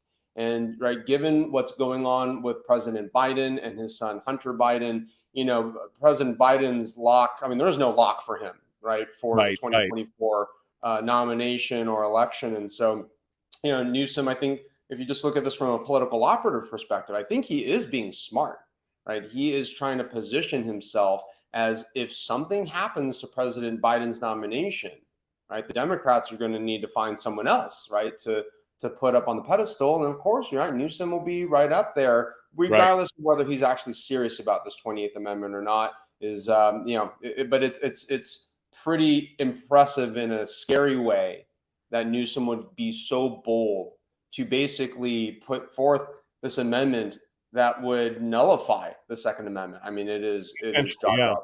Well, exactly. I mean, I took one look at it and said, well, this is political theater, essentially. It's positioning. He doesn't really believe that it could be passed, but the fact that he had the balls to go out there and actually suggest it shows you exactly where his mindset is. Even though it's not politically feasible now, this is the kind of thing that goes out there and you go, whoa. Now, let's talk about compliance on something like that. We saw what happened. You and I have talked about in the past, New York SAFE Act. We talked about the assault weapons ban in Connecticut. We've talked about the civil disobedience that we're seeing in those places, the non-compliance that's happening. And now, of course, we have the pistol brace, which had an amnesty period, like a 90-day, 120-day amnesty period, where you could register your pistol-braced gun as an SBR for free. You just had to do the paperwork and yada, yada, yada. And it turns out that they had, 247,000 people register their firearms. And by estimates, I've seen the 40 million estimate. I believe that's blown out of proportion. But even the DOJ's own estimates, between 9 and 15 million arm braces in America. And you had 250,000 people register. What does that tell you about people's appetite for more gun control? Yeah, right. I mean, the incredibly low compliance rate for the pistol brace rule and registration scheme, right? It just indicates how not serious many Americans, myself included, take certain, gun control regulations. Because, right, we just know that this isn't going to reduce crime. It's not really solving any real problem. It's just another one of these cosmetic fear-mongering, approaches, right, to gun control, to say, somehow this particular piece of shaped plastic somehow enhances, the lethality, right, of a particular firearm. It's all just scare tactics. And, right, the majority of gun-owning Americans realize, well, look, if I own a pistol brace, I mean, look, I'm not doing anything illegal with this. Right. My 99.99% of guns in America don't do anything to anybody. It's that 0.1% that gets you every time. Even Schumer's comment about how putting an arm brace on a pistol makes it more concealable. What? I mean, the pistol was you're making it longer and it makes it more. I can't, man. I can't. Yeah. All right. I got about 3 minutes here. I wanted to give you a chance to talk about whatever you wanted to talk about real quick. If there's something you wanted to hit on today, we didn't get a chance earlier this month, so I'll let you have the floor. Yeah, thank you so much. Well, I'm still really excited for an upcoming project that's going to be coming out with the National Shooting Sports Foundation, where we made another set of educational videos targeted towards the 15 million plus first-time new gun owners over the past 2 to 3 years. And these new gun owners, they are new, and they don't know and understand necessarily that you can't just buy a firearm and expect it to keep you safe. Right, that is a very false approach and attitude, right, towards firearms ownership. You have to train, right? That is the key element, right, to making sure that you can safely operate, you can safely store and handle a firearm. And so, a lot of these new videos targeted towards the new shooter and the new gun owner is emphasizing some of the cultural dynamics around the gun community and gun culture, making sure that these new shooters understand that gun ranges are there for them, and they're there for everybody who wants to go learn how to shoot or to right, enhance your skills and practice. There's lots of instructors, right, that are available at gun ranges as well. And so these videos coming out probably around August, which is National Shooting Sports Month. It's probably gonna be about 10 to 12 videos. I'm really excited for those to get out in the wild. I can't wait.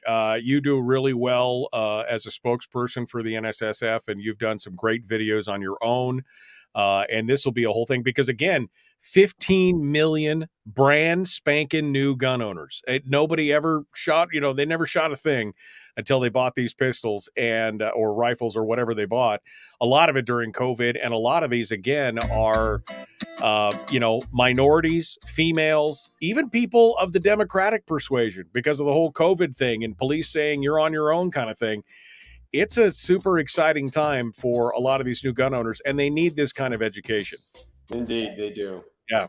Chris Cheng, Top Shot champion, season 4 of Top Shot. You can find him, by the way, at topshotchris.com. He's got his book, Shoot to Win, which is in its 2nd or 3rd edition now. I mean, he's got lots of good stuff in there for new gun owners and new shooters. If you want to go check it out and give it to somebody, it'd be a good thing to do. Chris Cheng, hold the line for just a second. Folks, we're out of time.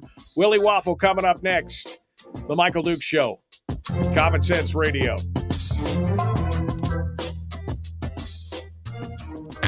Streaming live every weekday morning on Facebook Live and MichaelDukesShow.com.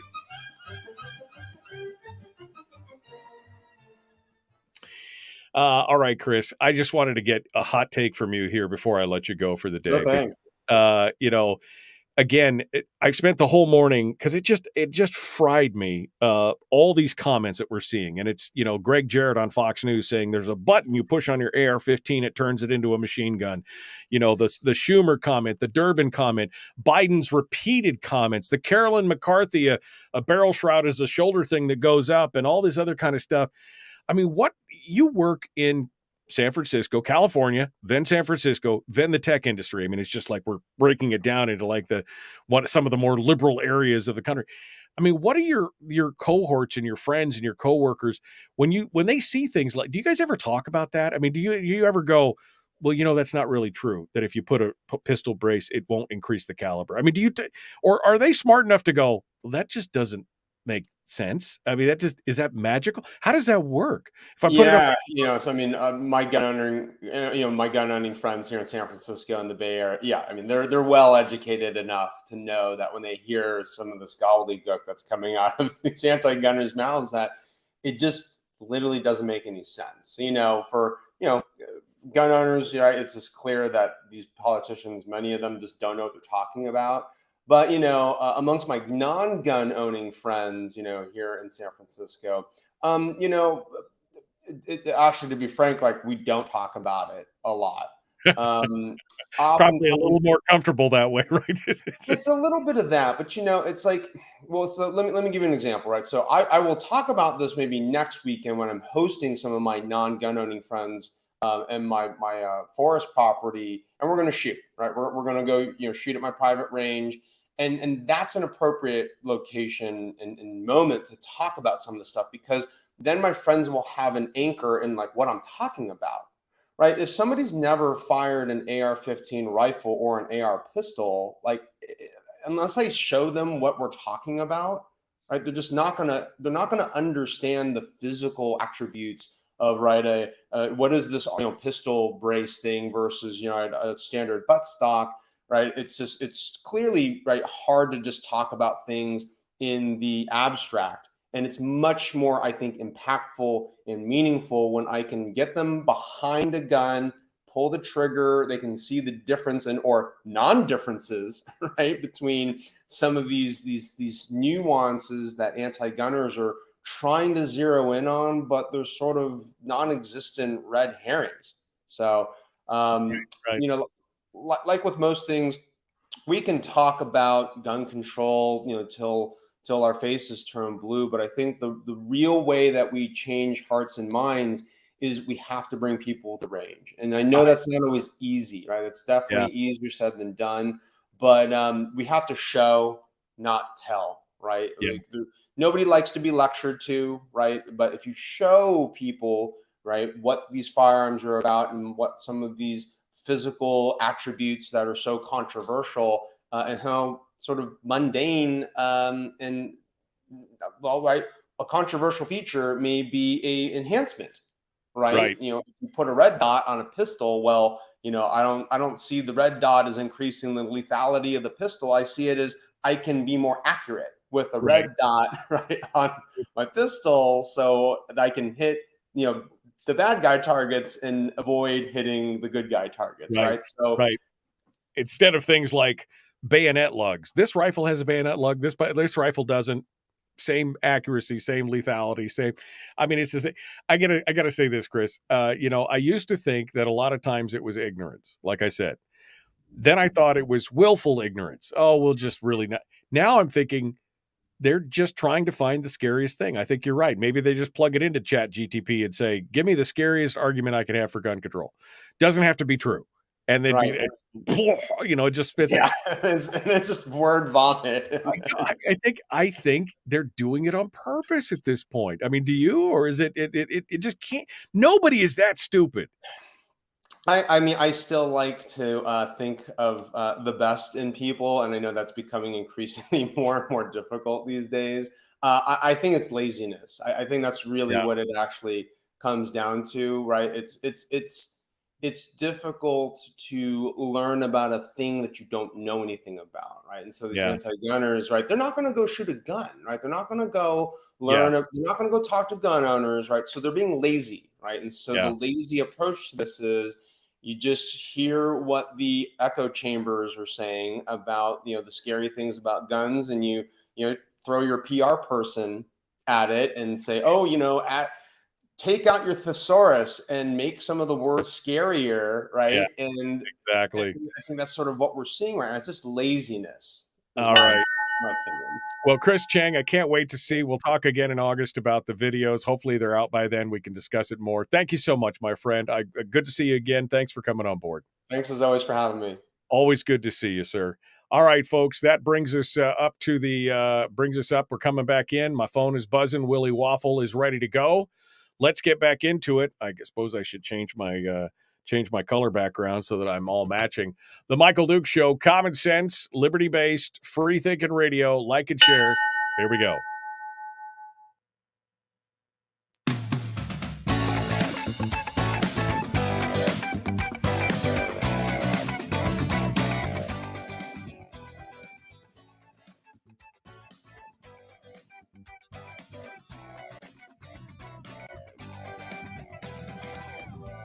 It wouldn't be the weekend without a little waffle. I mean, Waffle House would be fine too, but Willie Waffle is what we're talking about. WaffleMovies.com. He comes in, gives us the razzmatazz on all the stuff that's going on with the movies in the entertainment industry and everything else. I was trying to work the word razzmatazz into something today, so you got it squared away. Hello, my friend. What's happening? I'm feeling pretty good. Yes, I am willing to share a little bit of the waffle with everybody. We'll brighten up the weekend. We'll get everybody excited about something. So the big question that everybody's burning on everybody's mind is Belgian style or Eggo? I mean, what's your jam? What's your jam? Oh, there's nothing more special than when you go to like a hotel and they have that little waffle maker down there for breakfast. So good. Yeah. You make your own Belgian waffle. It's all warm and nice and soft and yeah. I almost bought one of those. Sign me up. I almost bought one of those cookers because I was like, oh man, that's so good. So good. All right. Yeah, well, go ahead. No, because I'm with you. I almost bought one too. I'm like, how often am I going to do this? I know, really, because I know what my mornings are like. because if I bought that, then I'd have to buy the dispenser next to it with a big bag of batter and stuff, and it was anyway. That's the thing. All right, well, let's get into it. We got some big streaming news, movie news, stuff like that. Let's start off with Netflix. Yeah, there's a lot of Netflix stuff this week. A lot. Yeah, I mean, which one do you want to start with? I've got 3 stories plus one that I didn't even tell you about. Oh, okay. Well, let's talk about the ratings to begin with, and then we'll move on to Stranger Things. Okay. So Netflix is going to change the way that it does its own ratings. So they announced that the way they do their weekly top 10 ratings is now going to be sorted by number of views rather than just viewing time. And they're going to do what I think a lot of us have done. You look at the number of views, you know how long the thing runs, and you do a quick calculation to find out, well, how many people or how many times was something watched. And that's what they're going to do here. So when they do their weekly top 10, it's now going to be organized by it's going to be organized by the total viewing time divided by the program's runtime. And they'll still show you the total viewing time. They'll show you that something had 1 billion hours watched or whatever it might be. But they think it's a lot more of a fair comparison because, a lot of the stuff that ends up at the top is things like Stranger Things or movies that have much longer run times, and they want to kind of not short shrift some of their shorter programs. Right. So now they're just looking at the number of times an eyeball actually clicked on it. Yeah. Yeah, and I think the big complaint right now, or the big criticism right now, is that, well, that doesn't tell me that 5 million people watched it. One person could have watched it 5 million times. Not, obviously not realistic there, but there are some people who are doing multiple viewings, and that drives up numbers too.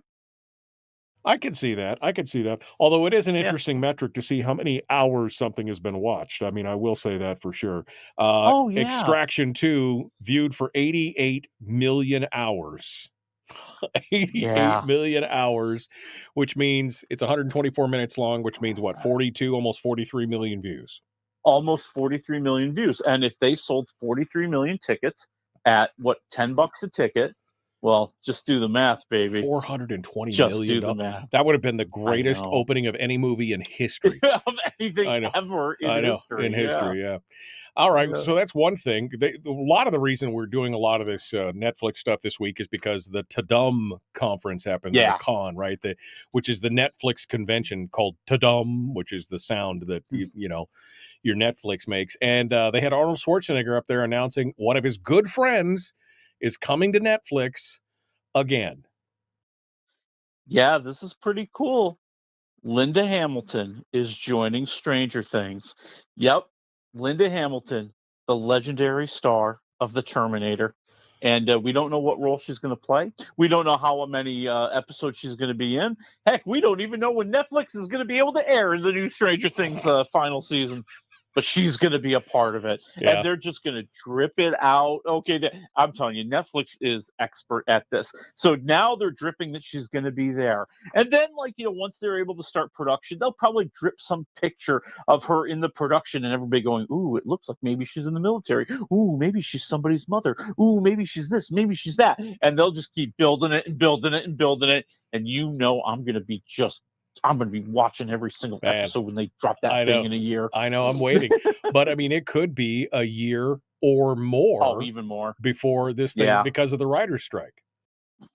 Yeah, I mean, they're right now, they're saying at least a minimum of 1 year, which, would put it kind of on that schedule, dropping around July 4th, which I think one of the seasons did a couple of years ago. I'm with you. I think it's going to be much longer. I think they'll be lucky to get it out by the fall of next year, just simply because there's a lot of production that goes into that series and the way they shoot it and the way they edit it, and it just doesn't happen overnight. Right. So, right. If I had to guess, I would guess maybe Halloween of 2024. Yeah, I mean, it's a pretty heavy, intense graphic. I mean, it probably has to go through 6 months of post-production after they've wrapped the actual shooting, I imagine. So, so this is going to be a big deal. And now it's not just a writer's strike. Tell me about this, because I hadn't heard about this. There's an impending actor's strike as well. Yes, there is an impending actor's strike. So a couple weeks ago, they voted to strike. It was something like 98% to 2 to go ahead and strike. The bell tolls at midnight, June 30th, and the actors have a lot of concerns, and they say that while the Directors Guild has made their deal with the Motion Picture Studio and Television Producers Organization, that they don't have the same worries about AI, and they don't have the same worries about residuals and things like that. And the actor said our concerns are really much closer to what you see with the writers. Right. And that's why we've been standing tall with the writers. We continue to stand tall with the writers. And so they could very well be going on strike June 30th. And that would be bad, because right now there are some that feel if the actors go on strike, this thing will go through the end of the year. I'm so glad I didn't join SAG. That's all I'm saying right now. I'm so glad that I didn't join SAG at this point. I know. Well, and the thing is, they're not going to hold the radio people to the strike, is what I understand. Well, no, I was going to join SAG as a voice actor, right. as a That's voice right. actor, That's right. and I decided not to. This is about 4 years ago. I decided not to, and I'm kind of glad I didn't, because this would be it put a real hitch in your get along, if you know what I mean. Well, yeah, and I think that's the part they don't realize. I mean, I think about the people who are going to get hurt by a striker are the people who are playing extras and bit parts and then have to go to their restaurant gig afterwards. Like those guys go on strike, they're hurting. Yeah, no. I mean, the big names, they Yeah. don't care. I mean, if they made $1 million, they're good. The rest of the people, like you said, the supporting crew, the staff, the actors that are in the background, that voice actors, things like that. Well, let's just say maybe there'll be some voice acting jobs opening up for people who are non-union. I don't know. We'll see. I'm okay with that. Let's go on to the final, maybe not the final announcement, but the next announcement for Netflix. And that is that Extraction 2 was so well received that Extraction 3. Yes, Extraction 3 is on the way, baby. I haven't even watched it yet. I'll be honest. I was going to watch it this last weekend, but I got busy and I didn't do it. And I'll make an admission. Diablo 4 ruined my life. I'm just saying, I got sucked into that, and I was playing that all weekend with my free time, and I didn't get a chance to watch it. So maybe this weekend I'll watch it. But hey, I love the first one so much. If they made 2 or 3 more, I'm okay with that. Yeah, it's funny you mentioned that. I have another friend who's like, my wife is going out of town for the weekend. I have Diablo 4. I'll see you all Monday. Don't call, don't write, don't send carrier pigeons. I will be busy. Yeah, no, that's exactly it. But yeah, so Extraction 3 is on the way. Obviously a big hit. I mean, 43 million views. That's a pretty good, it's a rock solid deal. So that'll be good. And I'm glad to hear it because I keep hearing Hemsworth is going to retire to spend time with his family. And he doesn't have a medical condition. That was Bruce Willis, right? So, but Hemsworth is... No, he has something, though. He has something that he's concerned that, genetic it's going to shorten something. his life. Yeah.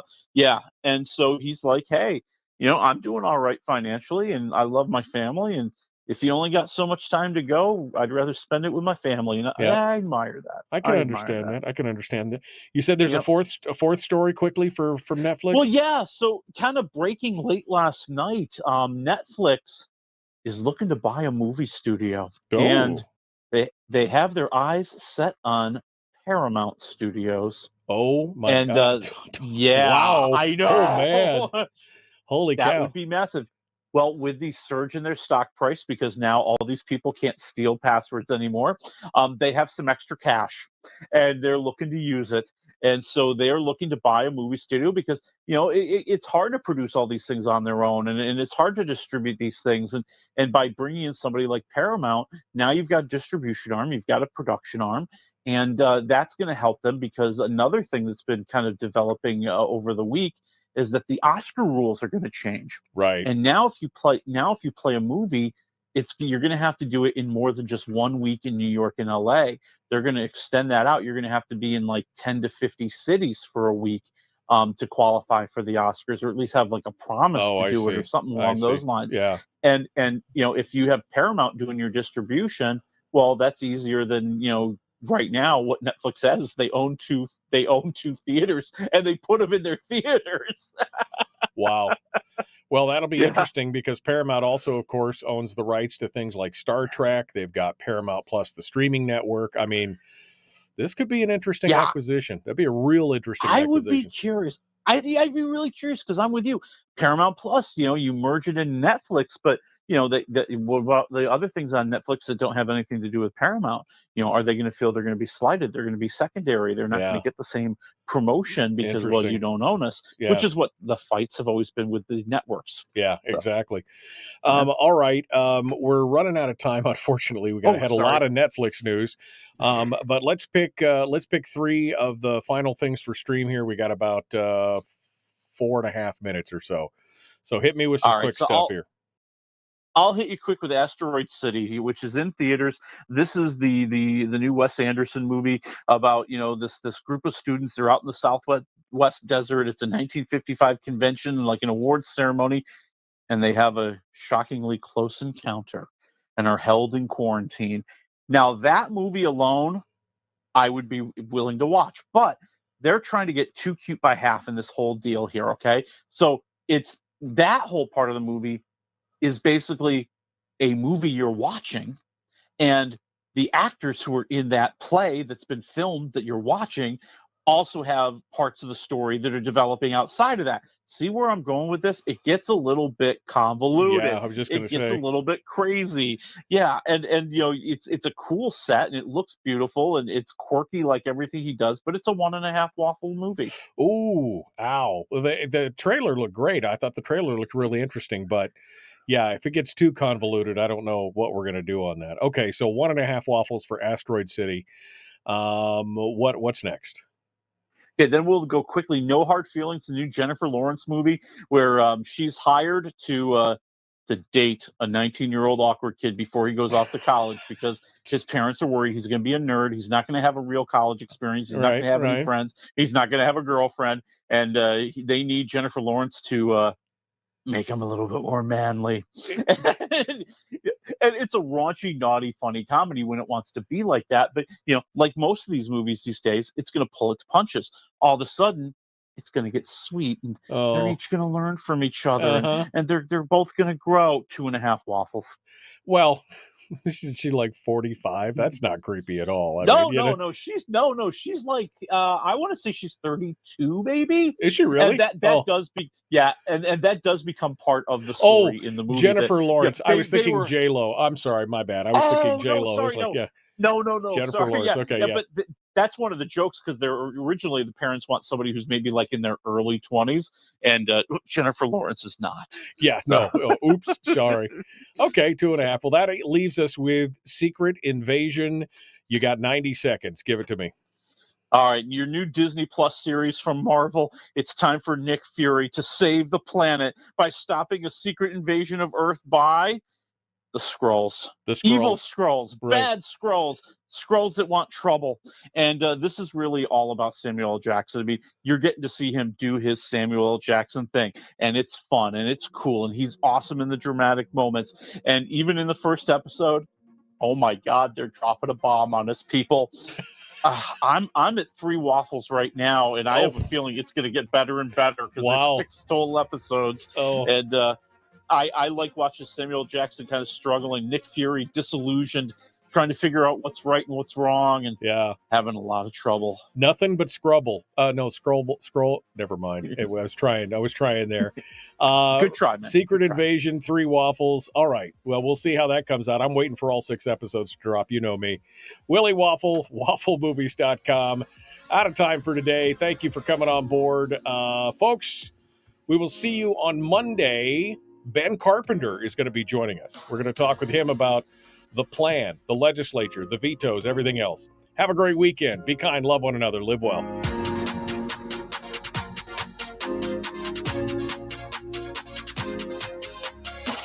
Okay, we're not on the clock now. We can rewind just a little bit. Anything else you wanted to share on either one of those first 2 movies before we get into Secret Invasion? Anything else on Asteroid City?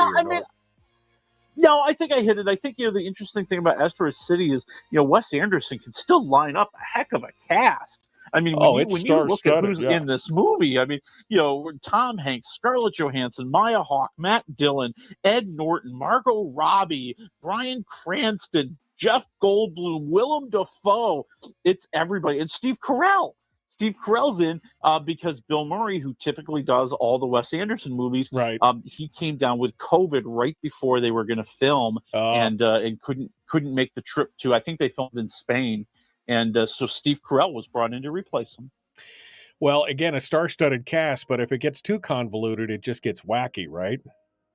Yeah, and I think that's the hard part. I mean, it's presented almost like an old TV play that's been recorded and showing on television. So it gets introduced by the host and we start watching the play, but then we're also seeing the machinations behind the scenes as the actors and the director who are also in the play are dealing with their own lives and their tribulations and their trials. And I'm like, there's a lot going on here, and that can be cool. And I don't want something to be too simple, but I think this one, it almost feels like they're creating a lot of this to make up for maybe we don't have a fully fleshed out single idea.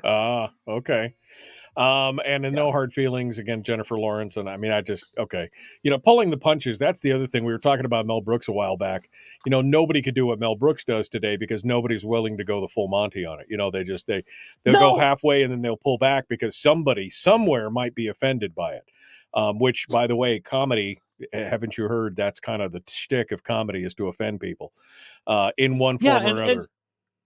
The idea that we have to have a happy ending, Yeah. and it has to be sweet and it has to be nice. And, you could have a funny ending just like this without, kind of going down that road. I mean, let it be raunchy. Let it be over the top. That's some of the funniest stuff in the movie. And what makes it funny is, Jennifer Lawrence is a very good actress. And, she makes it very clear. She's not a real sex pot. She's putting on a show, and she's awkward at it. She's trying, but maybe not doing the greatest, and that's why we're laughing. Right, exactly.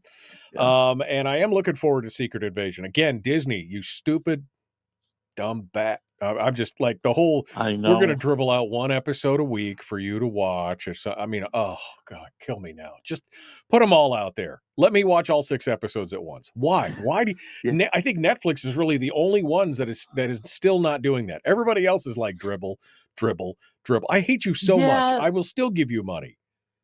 And Netflix seems to maybe trying to do that a little bit, but here I'll tell you a show that turned the corner on that. Hulu show The Bear, which I love, and they dropped all the episodes like Thursday. Oh, and wow. for season 2.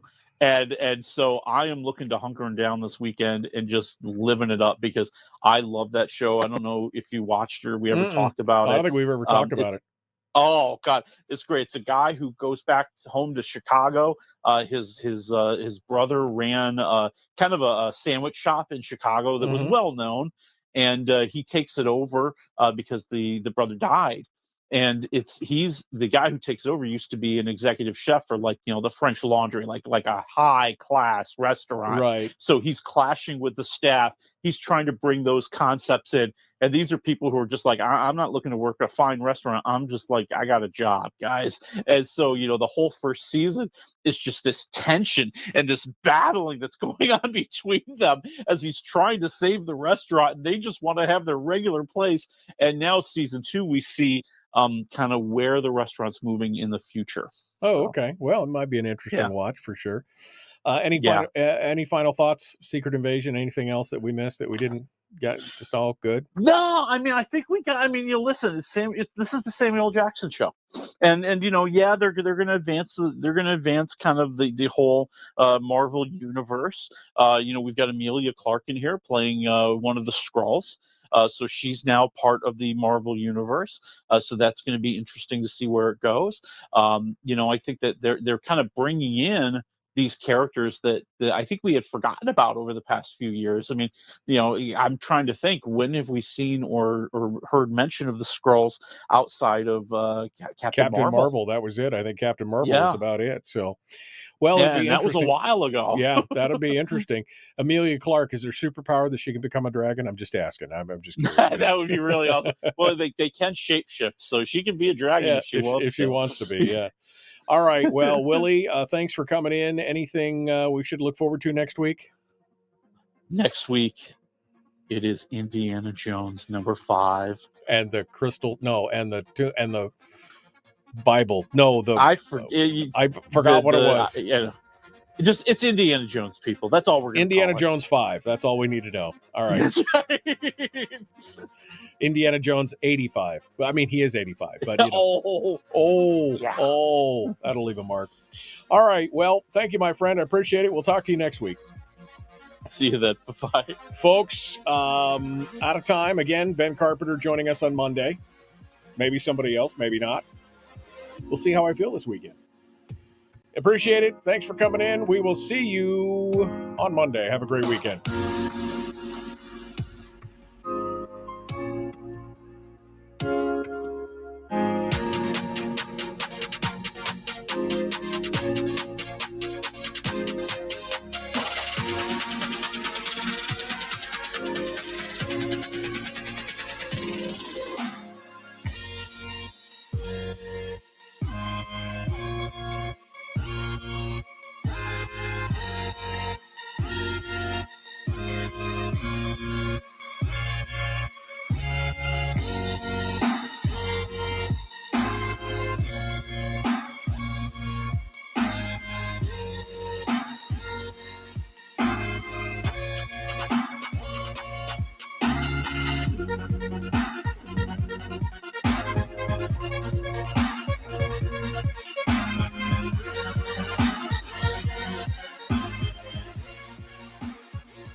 We've shed our terrestrial radio skin, and now we are slimy lizard internet people. It's the Michael Dukes Show.